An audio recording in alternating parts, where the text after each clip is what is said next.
주의 약속하신 말씀 위에서 영원토록 주를 찬송하리라. 소리 높여 주께 영광 돌리며 약속 믿고 굳게 서리라.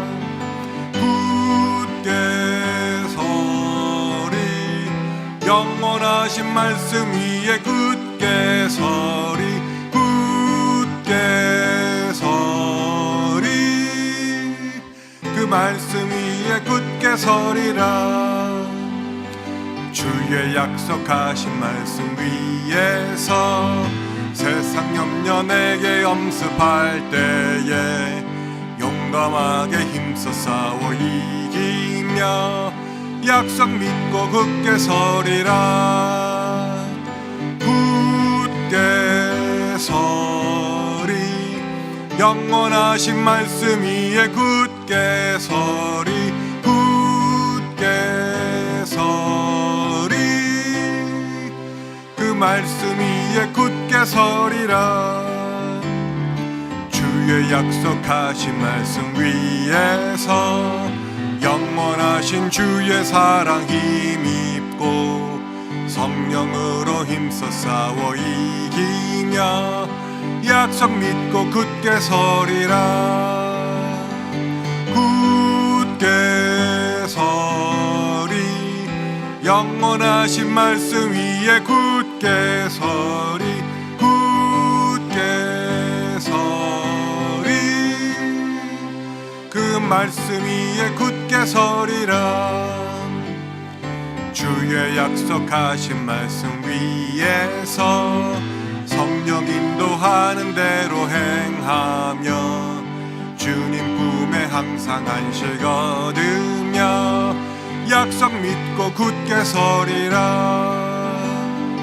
굳게 서리, 영원하신 말씀 위에 굳게 서리. 굳게 서리, 그 말씀 위에 굳게 서리라. 아멘. 남가주 주님의 교회 주일 예배 오신 여러분들을 주님의 이름으로 환영합니다. 이 예배가 참으로 주님께 드려지는 신령과 진정의 예배가 되기를 간절히 바랍니다. 여러분 이제 다 같이 일어나셔서 사도신경하심으로 우리 예배를 시작하겠습니다. 전능하사 천지를 만드신 하나님 아버지를 내가 믿사오며 그 외아들 우리 주 예수 그리스도를 믿사오니 이는 성령으로 잉태하사 동정녀 마리아에게 나시고 본디오 빌라도에게 고난을 받으사 십자가에 못 박혀 죽으시고 장사한 지 사흘 만에 죽은 자 가운데서 다시 살아나시며 하늘에 오르사 전능하신 하나님 우편에 앉아 계시다가 자리에서 산자와 죽는 자를 심판하러 오시리라. 성령을 믿사오며 거룩한 공회와 성도가 서로 교통하는 것과 죄를 사하여 주시는 것과 몸이 다시 사는 것과 영원히 사는 것을 믿사옵나이다. 아멘.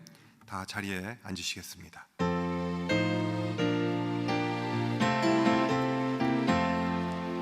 찬양하라 복되신 구세주 예수, 백성들아 사랑을 전하세. 경배하라 하늘의 천군과 천사, 주님 앞에 영광을 돌리세. 목자같이 우리를 지키시고 종일 품에 늘 안아주시니 찬양하라 높으신 권세를 찬양. 찬양 찬양 영원히 드리세. 찬양하라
다 같이 머리 숙여 기도드리겠습니다.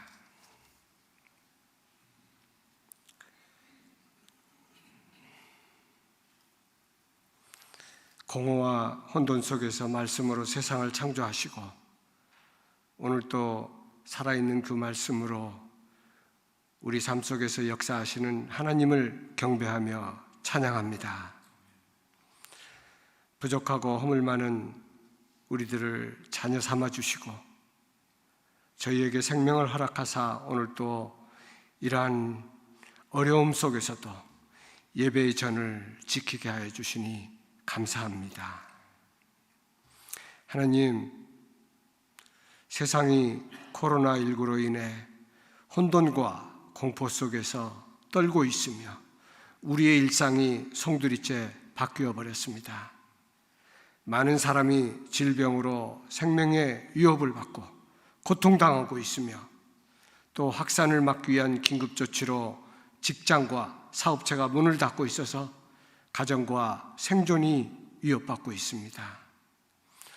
주일에 함께 모여드리는 이 예배마저 막아버렸습니다. 하나님, 이 혼돈된 세상을 고쳐 주시옵소서. 동굴과 같은 이 암흑의 시간이 속히 지나가게 하여 주시옵소서. 하나님, 지금까지 평온했던 과거의 시간을 돌아보며 그동안 지내온 모든 것들이 하나님의 자비와 은혜임을 고백합니다. 그럼에도 더 감사하지 못했고 겸손하지 못했던 저의 모습을 돌아봅니다. 그저 일상의 분주함에 매여 주신 은혜를 헤아려 보기보다는 더 많은 것을 갖고자 욕심으로 지내온 것을 고백하오니 하나님 용서하여 주시옵소서. 불평과 불만으로 감사의 언어보다 불순종으로 채워진 우리의 삶을 돌아보고 다시 한번 회개하오니 순종으로 또 감사의 언어로 채워지는 우리의 삶이 될 수 있게 하여 주시옵소서. 하나님, 이번 사순절 기간을 통하여 이 땅에 육신을 입고 오신 예수님의 발자취와 그 고난을 묵상해 봅니다. 우리를 살리기 위해 높은 하늘 보좌를 버리고 우리와 똑같은 인간으로 내려오셔서 우리의 죄를 대신해서 참을 수 없는 모욕과 멸시를 당하신 예수님의 그 고통을 깊이 묵상하며 겸허한 마음으로 동참하기를 결단해 봅니다. 사순절 동안 다시 한번 나를 돌아보고 교만하고 게으르고 불순종한 내 모습을 그저 세상의 걱정과 분주함에 붙들려 목표를 잃고 방황하는 내 삶을 다시 한번 정리하고 삶의 방향이 하나님께로 향하도록 조정되기를 간절히 기도합니다. 하나님, 이 시간 또한 성전에서 노끈으로 채찍을 만들어 장사치들을 쫓으시는 예수님을 묵상하기를 원합니다. 우리들의 일상 속에서 우리도 모르는 사이에 그 장사치와 같은 모습이 없는지를 돌아보기를 원합니다. 진정 하나님이 원하시는 것을 찾기보다는 나의 조그마한 이익과 편의만을 추구하는 나의 잘못된 신앙의 모습을 돌아보며 오늘 이 예배를 통하여 성령님이 직접 우리의 심령 깊은 곳에 찾아와 주셔서 영을 만져주시고 잘못된 생각과 습관을 고쳐 주시옵소서. 하나님, 오랜 동안 하나님을 열심히 섬기며 겸손한 예배자로 또 교회의 한 어른으로 살아오시다가 지난주 수요일 소천하신 김구나 권사님, 또 가족과 교회를 열심히 섬기다가 지난주에 소천하신 우리 선주상 장로님의 영혼을 천국문을 활짝 열어 받아 주시옵소서.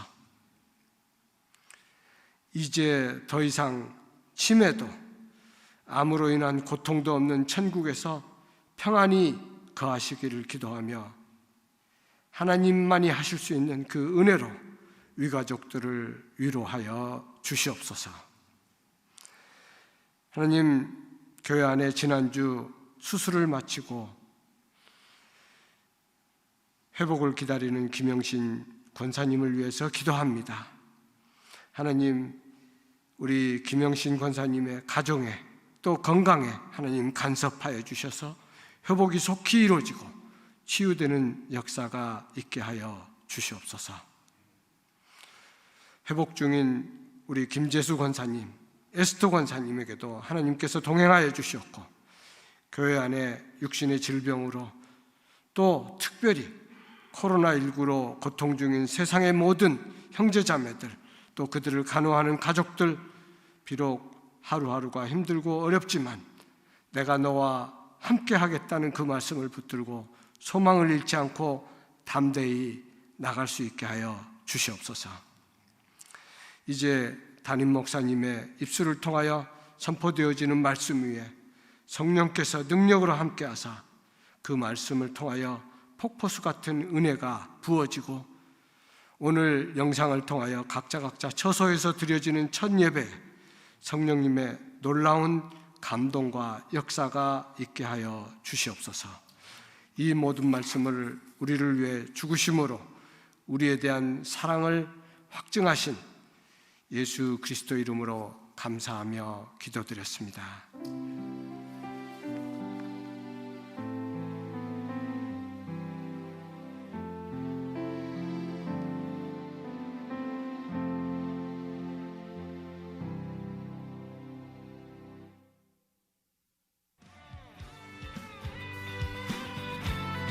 한 사람이 한 영혼을 귀하게 여기며 전도하는 교회, 남가주 주님의 교회 소식입니다. 오늘 예배에 참석하신 모든 분들을 주님의 이름으로 환영합니다. 이번 주일은 사순절 네 번째 주일입니다. 코로나 바이러스 상황 관계로 3월 말까지 다음과 같이 예배가 변동됩니다. 일부 예배는 사역자들과 장로님들 중심의 전통 예배로 드려지고, 3부 예배는 교회 홈페이지에서 동영상 예배로 드려지는데, 1시간 길이의 전체 예배와 30분 길이의 가정 예배 중 선택하시면 됩니다. 전체 예배는 홈페이지,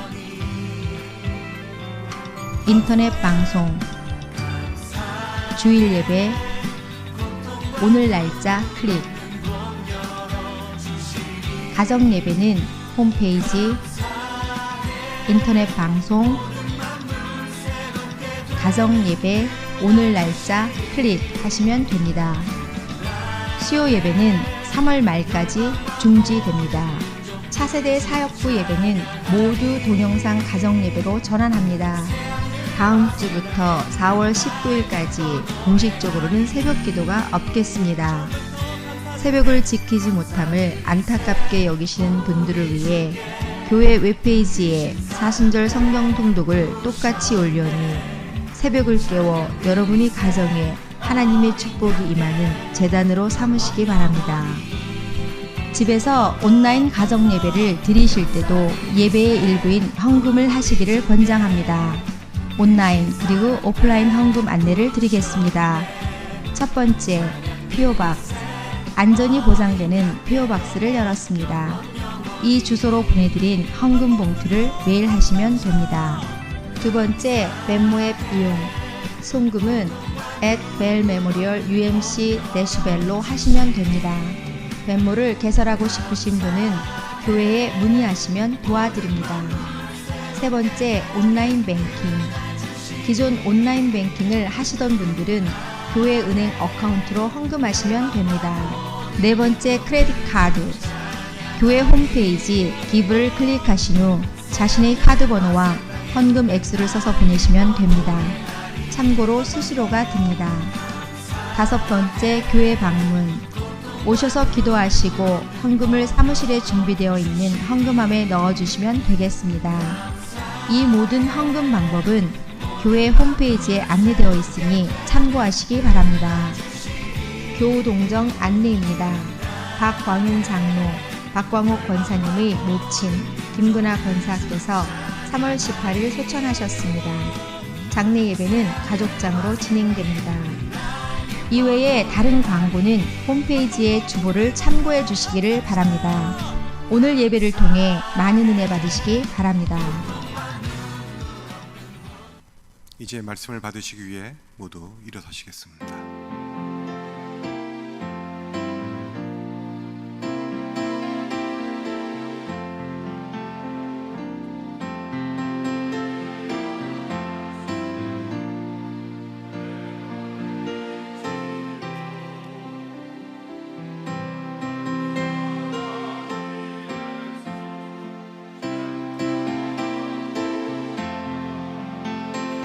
하늘의 깊은 지혜를 깨닫게 하시고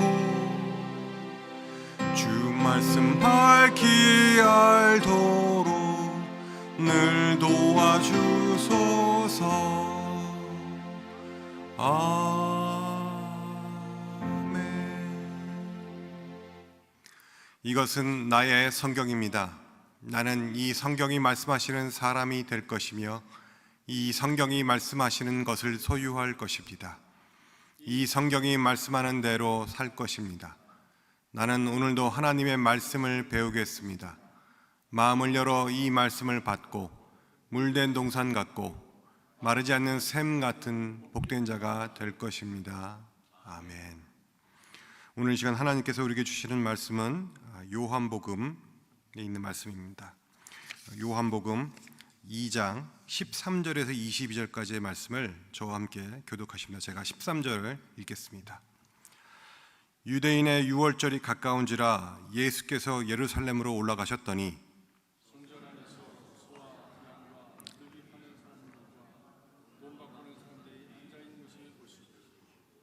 노끈으로 채찍을 만드사 양이나 소를 다 성전에서 내쫓으시고 돈 바꾸는 사람들의 돈을 쏟으시며 상을 엎으시고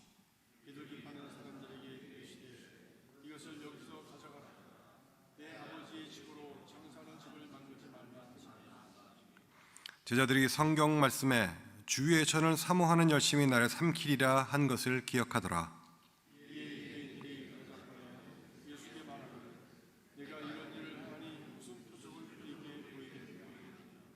예수께서 대답하여 이르시되 너희가 이 성전을 헐라 내가 사흘 동안에 일으키리라.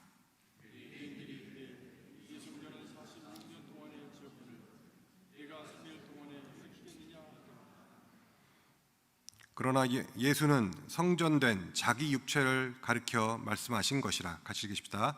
죽은 자 가운데서 살아나신 후에야 제자들이 이 말씀하신 것을 기억하고 성경과 예수께서 하신 말씀을 믿었더라. 아멘.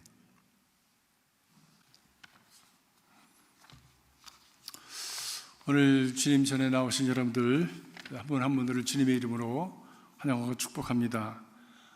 사실은 오늘 일부 예배는 우리 목회자들과 우리 교회 장로님들이 순교하는 마음으로 함께 모여서 예배 드리고 그리고 동영상을 찍어서 가정에 있는 분들에게 방영을 하고 또 그것을 또 에디트해서 편집해서 우리 주일학교 전도사님 설교 또 우리 중고등부 우리 사역자들의 설교를 한때 묶어서 30분짜리 정도의 그 예배 순서, 가정 예배 순서를 만들어서 가정에서 아버지, 어머니 또 아이들 함께 예배할 수 있는 그런 예배로 만들어 가려고 지금 그렇게 했었습니다. 또 오늘 또 이렇게 기대보다 많은 분들이 이렇게 나오셨어요. 정말 예배를 드리지 않으면 이건 죽는 것과 같다라고 여기시는 분들이 다 오신 것 같습니다. 또 하나님 옆에 우리가 나아가는 것을 어찌 막을 수가 있겠습니까? 여러분들 계속해서 기도해 주시고 우리는 정말 전대미문의 이런 어려운 상황을 지금 지나가고 있습니다. 많은 두려움과 불안함 그리고 혼돈스러움으로 언제 이것이 끝날는지 알 수 없는 그런 미궁 속으로 빠져들어가고 있습니다.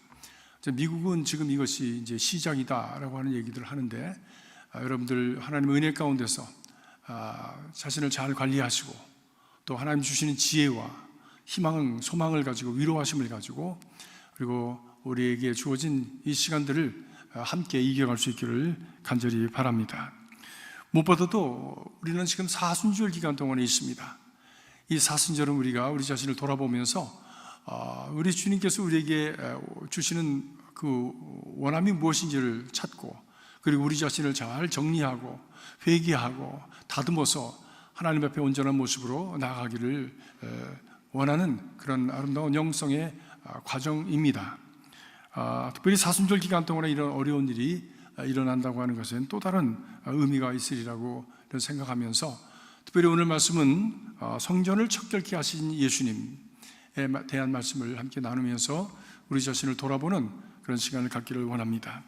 물론 우리가 이런 때에 격려와 위로와 그리고 하나님의 도우심과 초월적인 하나님의 역사를 선포하는 것이 참 맞을지도 모르겠다는 생각을 하면서도, 우리가 왜 이런 지경에까지 떨어졌는지를 한번 다시 돌아보고 근본적으로 우리의 뿌리를 우리가 점검하는 그런 시간이 더 귀중하고 더 근본적이고 더 우선되어야 할 그런 과제가 아닌가라고 하는 생각을 하게 됩니다.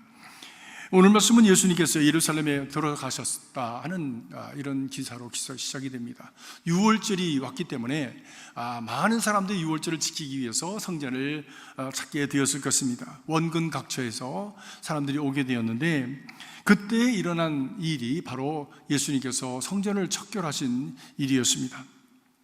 예수님께서 들어가신 이 성전은 바벨론에서 이스라엘 백성들이 70년 포로 후에 포로 생활 후에 와서 수르바벨이라고 하는 지도자를 중심으로 해서 재건한 그런 성전이었는데, 이것을 당시에 그 유다의 왕이었던 헤롯이 그 재건축을 하게 되어지지요. 당시 로마 식민지로 있었던 유다의 꼭두각시 왕으로 세웠던 바로 왕이 바로 헤롯 왕이었습니다. 그렇기 때문에 반민족적이라고 하는 그런 생각으로 사람들은 그 헤롯을 잘 따라주질 않았습니다. 이에 헤롯은 어떻게 하면 그 백성들의 환심을 살 수 있을까라고 하는 것을 연구하던 중에 이 건축의 귀재였던 헤롯이 유대인들의 모든 관심과 그리고 삶의 중심이 되어지는 이 건축을 좀 통해서, 성전 건축을 통해서 이들의 그 마음을 사보자라고 여겨서 저가 BC 19년에 그 성전 개축을 시작을 해서 예수님의 공생의 초기까지 46년 동안 공사를 했다고 오늘 성경은 그렇게 말씀하고 있습니다. 46년 동안 지은 이 성전을 내가 허물고 사흘 만에 짓겠느냐라고 유대인들이 예수를 비난합니다. 그럼에도 불구하고 46년 동안을 갖다가 이 성전을 개축을 하였으니, 자기 집을 개조하고 또 레노베이션 하는데 1년, 2년을 지나도 그것이 고통스럽고 힘이 든데 46년을 개축을 했다면 그 과정은 얼마나 힘들고 어려운 과정이었을까요? 그래서 그 성전을 아름답게 정말 찬란하게 그렇게 만들었는데, 그 성전은 AD 70년에 로마에 의해서 완전히 허물어지고 돌 위에 돌 하나도 남지 않는 그런 결과가 오게 되었다고 역사는 증거합니다. 성전 건축을 자기 자신의 영적인 정치적인 이익을 위해서 이용하였기 때문에 그렇게 화려하고 장엄하고 영광스러운 그런 건축물이었지만 결국은 무너지고 말았습니다. 우리는 이런 역사를 통해서 분명 하나님의 음성을 들을 수가 있습니다. 동기와 기초가 잘못된 것, 파운데이션이 잘못된 것은 아무리 화려하고 든든해 보여도 그것은 무너지게 되어진다고 하는 것입니다. 그렇기 때문에 무엇보다도 우리가 하나님을 섬김에 있어서, 하나님을 예배함에 있어서 그 동기가 순수해야 하는 것입니다. 인간적인 이익과 자기 영달을, 명예를 위함이 아니라 순수한 하나님께 영광을 돌리고 하나님을 기쁘게 하고자 하는 그런 마음으로 드려지는 헌신이어야 하는 것이지요. 그런데 이렇게 불순한 동기로 지어진 그런 성전 안에서 역시 불순한 일들이 일어나고 있었습니다. 그것이 오늘 일어난 그런 사건의 그 근본입니다. 제사장들, 바리새인들, 서기관들, 이들이 정치 세력과 함께 결탁해서 그 세력을, 그 부귀영화를 함께 누리면서 산 것입니다. 그런데 더 근본적으로 보면 이런 일은, 현상은 결국 백성들이 부패한 신앙생활과 연계가 되어져 있었던 것이지요. 백성들이 그 마음에 그것을 허락했기 때문에 그런 결과가 결국 진행이 될 수가 있었던 것입니다. 지도자가 아무리 잘못된 길로 가려고 할지라도 백성들이 아닙니다, 아니요, 하지 마시오 라고 외칠 수 있었다면 그것을 막을 수 있었을지 모르겠습니다. 그런데 백성들도 같이 거기에 한 고리로 이어져서 그 일이 일어나고 있었다고 하는 것입니다. 악은 악을 부르고 서로 연계해서 더 큰 악으로 자라나게 되어지는 것이지요. 하나님께서 흠없는 제물을 드리라고 하였는데 백성들은 이방인의 뜰에서 장사를 하고 있는 그 장사꾼들에게 제물을 돈 주고 샀습니다. 보통 10배 이상의 돈을 주고 샀다고 합니다. 자신이 기르지 않아도 되고 멀리 집에서부터 그것을 끌고 오는 그런 수고를 하지 않아도 되기 때문에 그들은 쉽게 장사꾼들에게 가서 그 제물을 사서 그것을 하나님께 드린다고 하는 제물로 드렸던 것입니다. 편리주의, 자기중심주의, 이기주의가 판을 치면서 하나님을 예배한다고 하는 명분으로 자기 이익을 챙기는 일이 그 과정 속에서 있었던 것입니다. 10배를 남겼다니까. 그리고 남아진 그 남은 이익을 그 지도자들과 나눠 먹었다니까요. 제가 성지에 한번 갔을 때에 예수님 당시에 대제사장이었던 분의 그 집이 당시에 발굴이 되었습니다. 근데 안내하시는 분이 하는 말씀이 이것을 발굴할 때 이 집에 큰 창고를 발견했는데 그 창고가 바로 금고였습니다.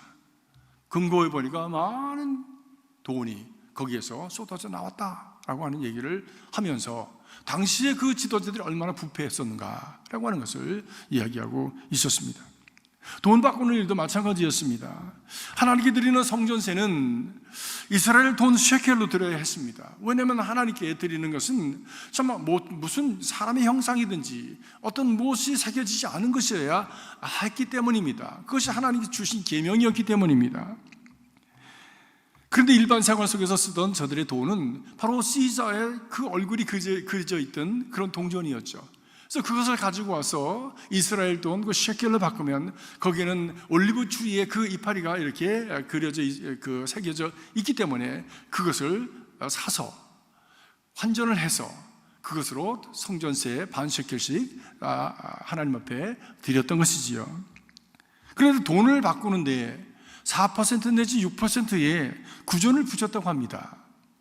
그리고 그 4%, 6% 구전을 받는 것 중에 일부를 떼어서 바로 책임자 되는 제사장들과 성전에서 일하는 사람들에게 그것을 나누어 주었고, 또 성전의 지도자들은 그것을 눈감아 줌으로 말미암아 계속해서 그것에서 장사할 수 있도록 뒤를 봐준 것이지요.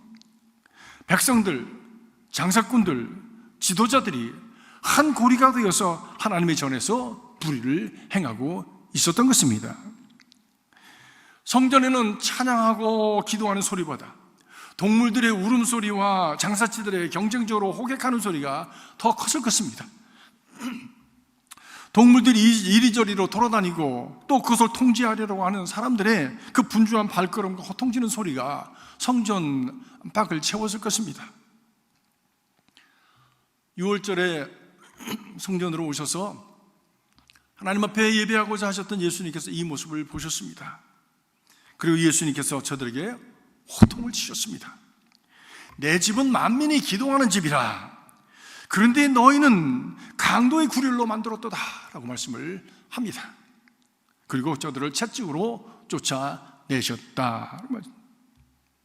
이것을 본 제자들이 바로 저것이 하나님의 마음이구나, 아버지의 마음이구나라고 하는 것을 그들이 느꼈다고 오늘 17절에 주의 전을 사모하는 열심히 나를 삼키리라 하였던 시편 69편 6절의 말씀을 저들이 기억하였다고 그렇게 말씀합니다. 이 말씀은 다윗의 고백입니다. 원수들의 공격과 집요한 그 핍박을 넘어서 고난의 깊은 소롱에 빠져가는 다윗이 하나님께 구원을 호소합니다. 하나님 구원해 주십시오. 하나님 붙들어 주십시오. 그렇게 까닭 없이 저를 괴롭히고 미워하고 공격하는 비방하는 자들을 주님 물리치시고 저를 도와주십시오. 저에게 수치가 가득합니다 라고 그렇게 고백을 하였습니다. 그리고 다윗이 또 고백하기를 주의 집을 위한 열성이 나를 삼키고 그 비방이 내게 미쳤습니다 라고 말씀합니다. 하나님을 내가 열심으로 섬기기를 원하고 진정으로 하나님께 기쁨이 되기를 원하는데 저들이 비방하고 나를 수치스럽게 하는 일이 내게 임했습니다. 하나님 나를 구원해 주십시오 라고 외쳤던 다윗의 그런 고백이었어요. 제자들은 이 다윗의 고백을 통해서 예수님의 마음을 읽었던 것이지요. 곧 주님이 저리도 분을 내시는 것은 저들이 하나님의 집을 함부로 더럽히고 그리고 주님을 마음대로 비방하고 그 마음의 수치감을 느끼게 하는 저 행태로 말미암아 이루어진 거룩한 분노라고 하는 것을 그들이 알게 되었다고 하는 것입니다. 오늘 말씀을 생각하면서 오늘날 예수님께서 우리들의 모습을 보실 때에 공분을 사고 채찍을 들 만한 일은 없을까? 그래서 우리를 쫓아내는 일은 없으실까라고 하는 것을 생각하면서 염려하게 됩니다. 주님은 아버지의 성전은 만민이 기도하는 집이다 말씀하셨어요. 성전은 먼저 하나님을 우선으로 높이고 섬기기 위해서 있는 것이지 자신의 이익을 챙기기 위해서 있는 것이 아니라는 말씀입니다.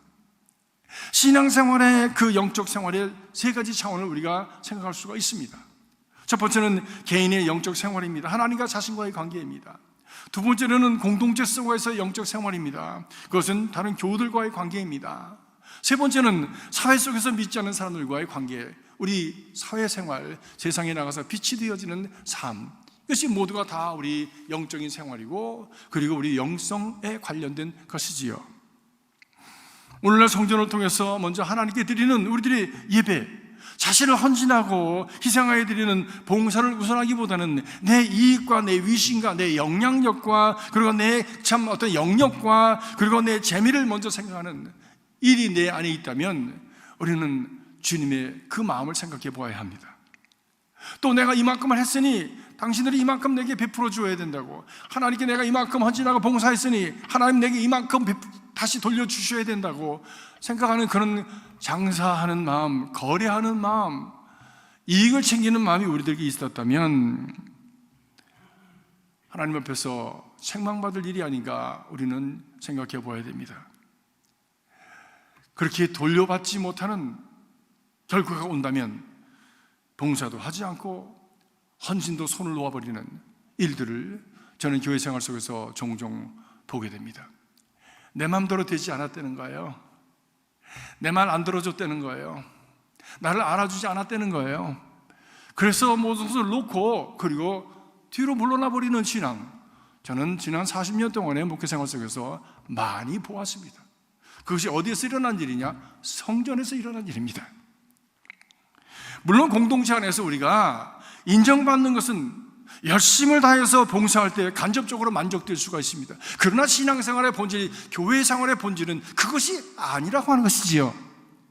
우리 신앙생활, 성전생활 속에서 가장 우선순위가 될 때 그것은 하나님을 보실 때 어그러진 것이란 말씀입니다.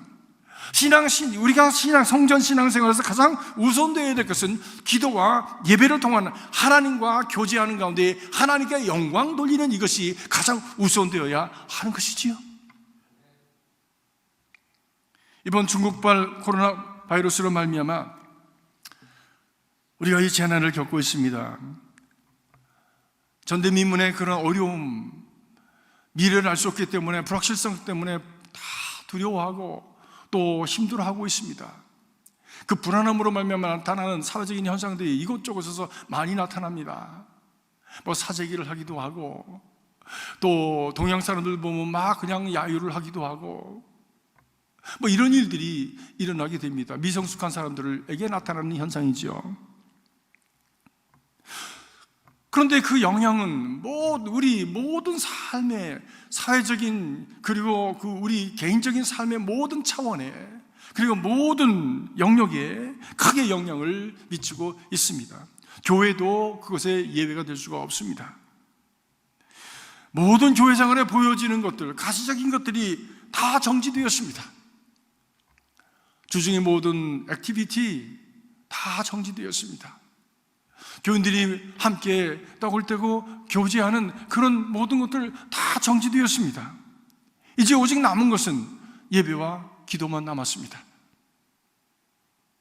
그나마도 이것도 모이지 말라고 하는 것이 정부의 시책이지만, 그러나 목회자들은, 그리고 지도자들은 일을 감당해야 될 책임이 있고, 이것마저 단절되어 버리면 온 성도들이 하나님의 젖줄에서 끊겨져 버리기 때문에 우리는 그 모든 것을 감수하고 이 일을 감당하고자 하는 것입니다. 결국 우리 신앙생활에서 남는 것은 말씀과 기도와 예배뿐입니다. AD 70년에 로마에 의해서 이스라엘이 멸망할 때 로마의 장군이 유대의 존경받는 그 지도자 랍비 아키파에게 와서 말을 했답니다. 내가 다른 것은 다 멸절하겠지만 당신이 원하는 건 하나는 남겨두겠어. 당신이 원하는 거 하나가 무엇입니까?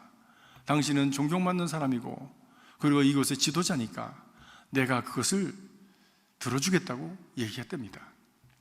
그때 랍비 아키파는 얘기하기를, 저 회당만큼은 부숴주지 마시오. 회당만큼은 부수지 마시오. 그래서 회당을 남겨두었답니다. 그들이 그곳에 모여서 성전은 부서지고 다 파괴되었지만, 그러나 그 회당에서 저들이 모여서 말씀을 읽고, 그리고 기도하고 예배하는 일을 그 이후로 수천 년 동안을 계속하면서 AD 70년에 저들이 멸망했지만 결국 그 믿음의 줄기를 이어가면서 1948년 저들은 자기네 나라를 다시 회복할 수 있게 되었습니다. 이 예배의 맥이 끊기고, 그것을 통해서 우리가 믿음의 줄기가 끊어지면 우리는 영적으로 죽는 것입니다. 바로 우리의 영혼이, 우리의 믿음이 그 예배에, 그리고 하나님을 향한 그 기도에 바로 이 줄거리 뿌리를 대고 있어야 하는 것입니다. 그런 의미에서 오늘 우리가 여기 적은 무리가 모여서 영상을 통해서 예배를 드리지만 이것은 너무너무 중요한 일입니다. 모든 교회들이 다른 것은 다 포기해도 예배는 포기하지 않고 있습니다. 왜냐하면 신앙생활의 핵심은 예배와 기도, 그리고 그것에서 붙들어야 될 하나님의 음성인 말씀이기 때문입니다. 예배가 무너지면, 그 안에 담겨져 있는 우리 기도와 찬양이 무너지면, 말씀이 무너지면 모든 것이 다 무너집니다. 그런데 성전 신앙생활의 핵심을 무너뜨리는 바로 이 예배와 그리고 기도, 그리고 그 안에 담겨져 있는 하나님의 말씀을 그 파괴하고 무너뜨리는 핵심 또 요소가 있습니다. 마치 코로나 바이러스가 우리 세포로 들어와서 우리 그 핵을 무너뜨리고 병들게 하고 죽게 하는 것처럼 우리를 공격해서 무너뜨리는 것들이 있습니다. 그것은 바로 인본주의입니다. 그것은 바로 자기중심주의, 이기주의입니다. 편리주의입니다. 그 뿌리에 있는 것은 욕심과 탐욕과 자기 영광을 탐하는 것입니다. 그것을 통해서 순수해지지 못하는 거예요. 하나님 앞에 드려지는 것이 오염되는 거예요. 그것을 통해서 정말 악한 마귀의 그 참 병군이 우리에게 들어와서, 바이러스가 들어와서 우리를 파괴하기 시작하는 것입니다. 자기 편리와 이익을 위해서 성전에서 거래를 합니다. 내가 이만큼 주었으니 이만큼 받아야 된다고 하는 것이죠. 그러나 하나님을 섬기는 신앙생활에는 권리는 없습니다. 하나님을 섬기는 신앙생활에 권리는 없습니다. 날 구원하신 하나님의 은혜에 대한 감사함으로 자발적으로 자신을 드리는 것뿐이지, 내가 이리 했으니 이리 주시오, 그런 권리는 누구도 준 적이 없습니다. 이러한 영적 의무를 다하면 하나님께서 더 큰 은혜로 선물로 우리에게 베풀어 주시는 것이지, 하나님과 딜하기 위해서, 봉사하고 하나님과 딜하기 위해서 내가 다른 무엇을 하는 것이 아닌 것이지요. 이만큼 했으니 하나님은 내게 빚을 지셨습니다. 그러니 이만큼 내어놓으시오라고 청구서를 내밀 수는 없는 일입니다. 성전 신앙생활의 중심이 하나님 중심의 예배가 아니라 자기 중심으로 우선순위가 기울어질 때 하나님께 드리는 예배는 무의미하게 되어집니다. 모든 예식의 순서는 마당만 받는 형식에 불과한 것이 되어지는 것이지요. 거기에 하나님의 자애로운 임재와 친근한 교제는 없는 것입니다. 이사야 선지는 이러한 하나님의 마음을 이사야서 1장 12절 13절에 이렇게 말씀했습니다. 너희가 내 앞에 보이러 오나니 이것을 누가 너희에게 요구하였느냐? 내 마당만 밟을 뿐이라. 헛된 재물을 다시 가져오지 말라. 그런 분향은 내가 가증히 여기는 바요, 성회와 아울러 악을 행하는 것을 내가 견디지 못하겠노라 말씀합니다. 악취가 난다고 하는 거예요. 내가 오히려 불편하다는 겁니다. 그러려면 차라리 오지 말아라 라고 말씀하시는 거예요. 이렇게 견딜 수 없는 하나님의 마음을 가지고 예수님은 성전의 지도자들과 장사치들을 향해서 아버지의 집을 도적의 소굴로 만들지 말아라. 내 집은 만민이 기도하는 집이니라 라고 말씀하시면서 저들을 쫓아내셨던 것이지요. 이들은 하나님께 드리는 제사, 이 제사를 거룩한 자리를 속된 자리로 만들었습니다. 예배의 자리를 자신의 이익과 자신의 영광을 취하는 기회로 삼아버렸습니다. 우리는 하나님의 사랑이시라고 고백을 합니다. 맞습니다. 하나님의 사랑이십니다. 얼마나 귀한 말씀입니까? 얼마나 복된 말씀입니까? 그러나 이러한 하나님의 사랑을 빙자해서 불신앙과 악을 행하고도 하나님은 사랑이시니 무엇을 해도 용서하신다고 하는, 받아주신다고 하는 방만한 자세로 우리가 하나님과 상관없이 신앙생활을 한다면 이것은 하나님의 마음을 몹시 불편하게 하고 우리 주님을 분노하게 하는 결과를 낳게 된다고 하는 것을 우리는 기억해야 할 것입니다. 마가복음 11장엔 주님께서 성전을 척결하신 똑같은 기사가 나옵니다. 그러나 특별히 마가복음 11장 16절을 보면 바로 이렇게 성전에 와서 물건을 사고 파는 가운데 아무나 물건을 가지고 성전 안으로 지나다님을 허락하지 아니하셨다라고 말씀합니다. 여기가 문제가 되는 것은 아무나입니다. 아무나. 제사를 드리는 성전은 바쁩니다. 제물들과 사람들이 들어오고 나가고, 제사장들은 제물을 잡아서 부위별로 제단에 드려야 하고, 그 떨어지는 재를 치워야 하고, 물두멍에서 물을 채워가는 그런 일들을 분주하게 해야 됩니다. 이런 가운데 제사에 필요한 기구들과 제물들을 이리저리 옮기기도 하는 분주한 가운데 빨리 쉽게 하고 싶은 마음이 왜 없겠습니까? 제물을 가져온 사람도 바로 이 제사를 빨리 드리고 나가야 되는데 뭐 이렇게 오래 걸리는 것 같으니까 자기가 마음대로 성전 앞을 왔다 갔다 하면서, 제단 앞을 왔다 갔다 하면서 돕는다고는 미명하여서 그 제사의 질서를 무너뜨리게 되어지는 것이지. 편리주의, 자기중심주의 때문에 하나님께 드리는 제사의 질서가 무너진 것입니다. 그로 인해서 거룩과 순조로 하여야 할 제사가 그 의미와 가치를 잃어버리게 되었다라고 하는 것입니다. 신앙생활의 편리주의와 자기중심주의는 금물입니다. 편리주의는 하나님 중심이 아니라 자기중심입니다. 오늘은 미국 교회가 왜 이렇게 어지럽게 되었는가라고 하는 생각을 가끔 해보는 그 증거 중에 하나는 바로 이 편리주의입니다.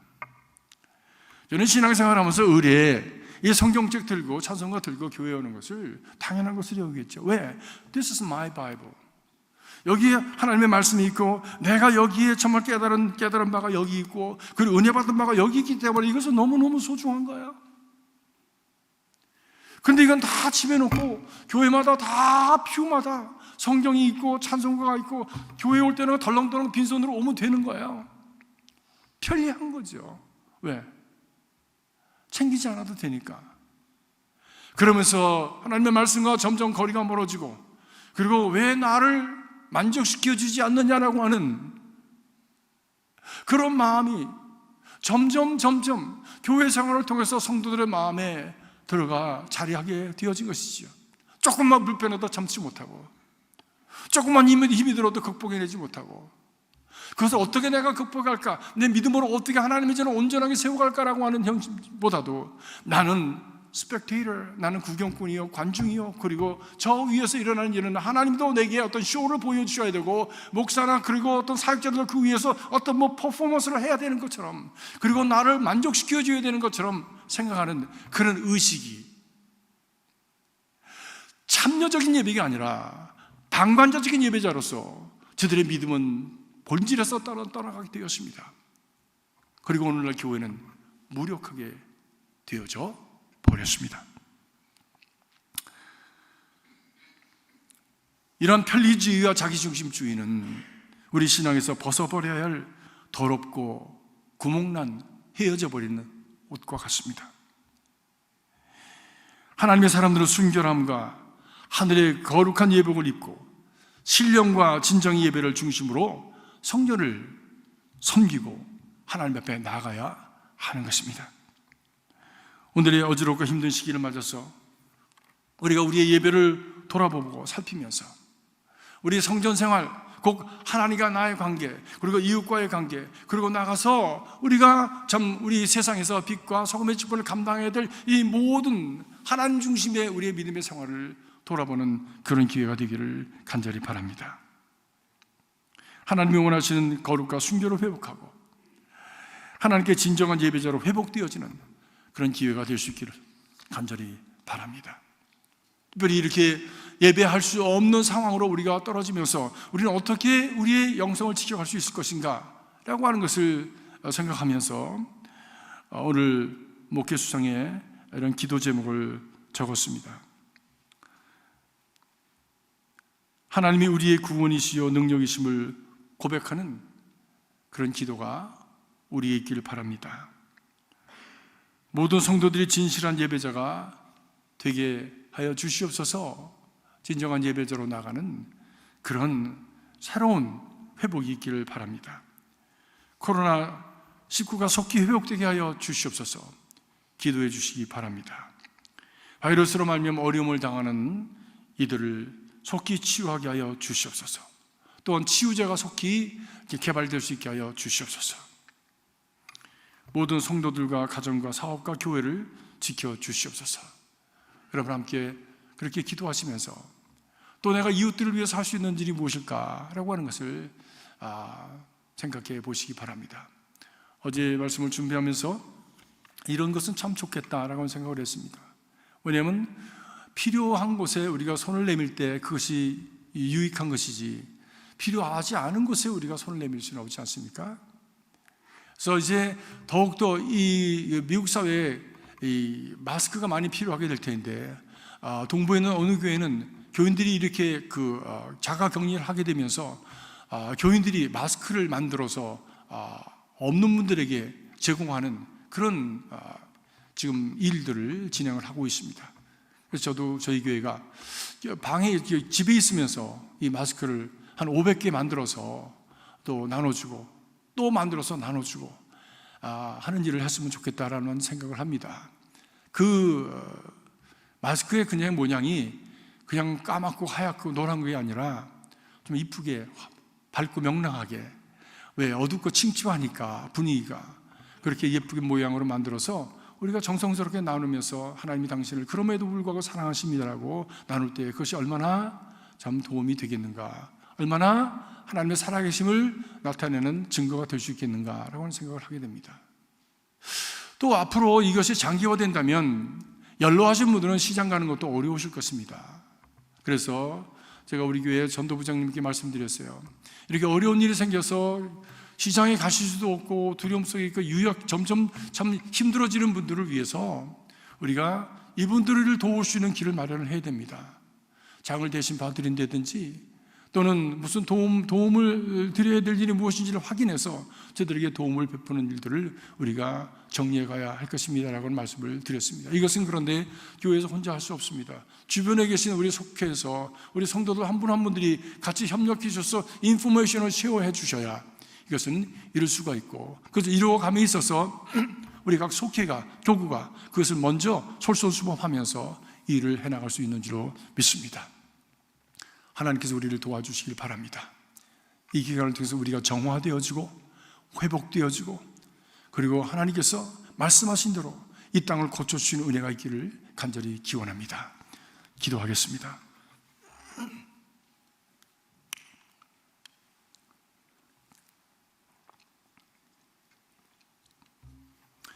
영원 전부터 계시고 영원 후까지 계셔서 여전히 우리의 삶을 다스리시고, 그리고 사랑하는 하나님의 백성들을 인도하시는 구원의 아버지 하나님, 오늘 말씀을 통해서 저희들이 우리 자신을 비추어 봅니다.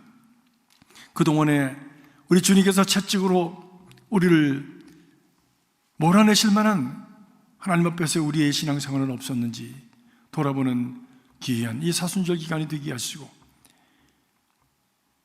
이 어둠의 시간이 묻혀져가는 시간이 아니라 새벽을 기다리고 또 찾아올 그 새로운 날들을 바라보는 희망의 시간이 되도록 축복하여 주시옵소서. 우리 자신을 잘 가다듬고 재정비해서 하나님 앞에 참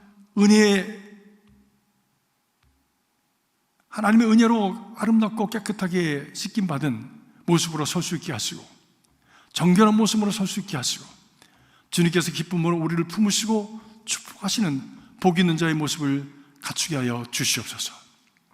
힘들고 어려운 이들을 돌아보시고, 또 이 재난에 당한 우리의 어려움을 주께서 긍휼히 여기셔서 주님이여 저희들을 속히 구원하여 주시옵소서. 어둠 속에 있으면서도 여전히 주님을 바라는 하나님의 백성들, 소망의 백성들 되도록 저희들을 도와주시옵소서. 죽음의 어둠 속으로 나아간다고 할지라도 부활을 바라보았던 초대교회 교인들처럼 우리에게도 주님이 부활의 신앙을 허락하시고, 이 어둠의 세력이 무너지지 않게 하시고 눌리지 않게 하시고, 주님이 든든히 서서 하나님의 영광을 크게 나타낼 수 있는 든든한 믿음, 흔들리지 않은 믿음으로 설 수 있도록 역사하여 주시옵소서.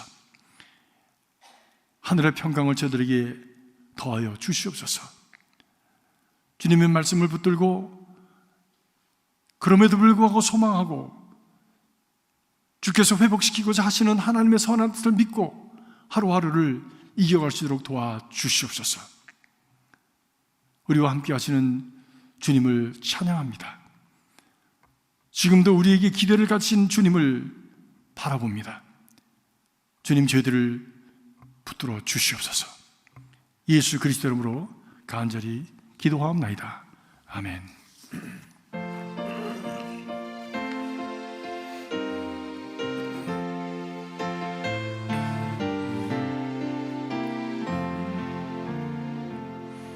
나 어느 날 꿈속을 헤매며 어느 바다가 거닐 때 그 갈릴리 오신이 따르는 많은 무리를 보았네. 나 그때에 확실히 맹인이 눈을 뜨는 거 보았네. 그 갈릴리 오신이 능력이 나를 놀라게 하였네. 내가 영원히 사모할 주님, 참 사랑과 은혜 넘쳐 나 배웠고 그 후로부터 내 구주로 섬 4절 하십시다. 이 세상의 무거운 짐진 자 모두 주 앞에 나오라. 그 놀라운 은혜를 받아서 마음의 평안을 얻으라. 나 주께서 명하신 복음을 힘써 전하며 살 동안 그 갈릴리 오시니 내 맘에 항상 계시기 원하네. 내가 영원히 사모할 주님 참 사랑과 은혜 넘쳐 나 배웠고 그 후로부터 내 구주로 섬겼네. 이제 모두 일어나셔서 복원 찬양을 하시겠습니다.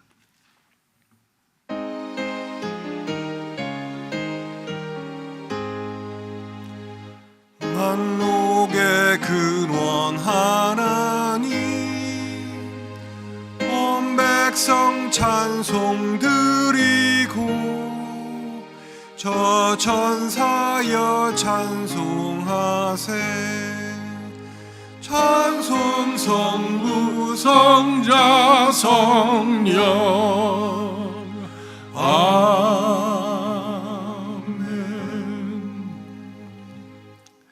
기근이 깊은 이 땅에서의 삶이지만 모든 것이 주님께로부터 왔음을 고백하면서 주신 것 중에 귀한 것 구별하여 드렸습니다. 사렙다 과부가 저에게 남은 것을 구별하여 엘리야를 먹인 것처럼 드린 것처럼 주님 앞에 소중한 것을 드렸습니다. 주께서 축사하셔서 오병이와 같은 재물 되게 하시고 이 기근이 끝날 때까지 주님 가루통에 가루가 마르지 아니하고 기름병에 기름이 마르지 아니하는 하나님의 축복과 은혜로 충만케 하여 주시옵소서. 그를 통해서 주는 자와 받는 자만이 아는 하나님의 놀라우신 그 경륜을, 은혜를 경험하고 하나님을 찬양하고 하나님을 증거하는 백성들이 되도록 역사하여 주시옵소서. 예수님의 이름으로 간절히 기도하옵나이다. 아멘.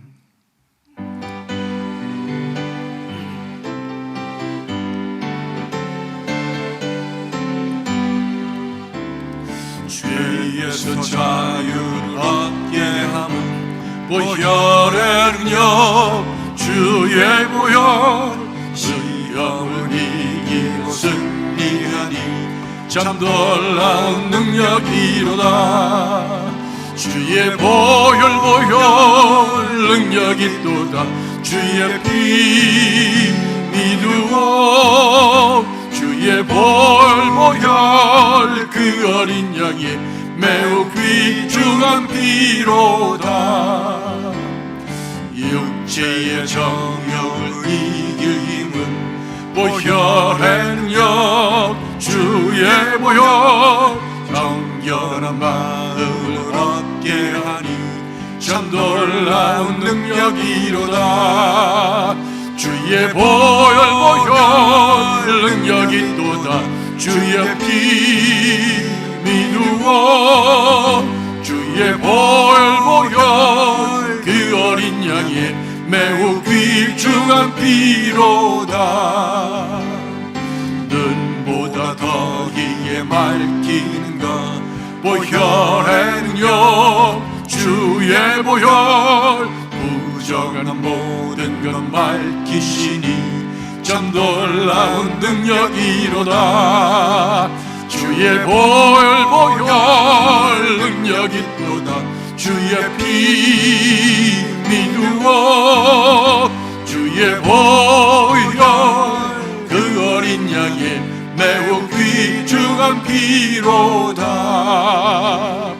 구주의 복음을 전할 제목 보혈은요 주의 보혈 날마다 나에게 찬송 주니 참 놀라운 능력이로다. 주의 보혈 능력이 있도다. 주의 피 믿으고 주의 보혈 그 어린 양의 매우 귀중한 피로다. 아멘. 이제는 영원 전부터 영원 후까지 계시고 지금도 우리와 함께 하셔서 하나님의 역사를 이루어 가시고 진행하시는 우리 아버지 하나님의 극진하신 사랑과 우리를 오감 하나님의 그 섭리와 역사 가운데 그 하나님의 은혜 가운데 살아갈 수 있도록 십자가 위에서 그 길을 열어주신 예수 그리스도의 구속의 은총과 날마다의 삶 속에서 예배와 기도로 순결한 드림으로 하나님을 섬기기를 격려하시고 도와주시고 말씀하시고 도전하시는 성령님의 교통하심이 이 환난과 역경 속에서 우리가 가야 할 길 되어져야 할 우리의 모습을 하나님 앞에서 돌아보면서 오늘을 이겨가고자 투쟁하고 애쓰고 있는 우리 사랑하는 성도들의 가정과 일터와 자녀선들 위해 그들의 삶과 저들의 손과 발이 닿는 삶의 구석구석 위에 우리가 함께 섬기는 이 재단에 속한 모든 성도들 위해 우한 바이러스로 말미암아 두려움과 불안함과 미래를 알 수 없는 혼돈 속에서 어지러움 속에 있는 모든 인생들 위해 우리가 사랑하는 조국과 미국 위해 지금으로부터 영원까지 함께 하시옵기를 간절히 축원하옵나이다. 아멘.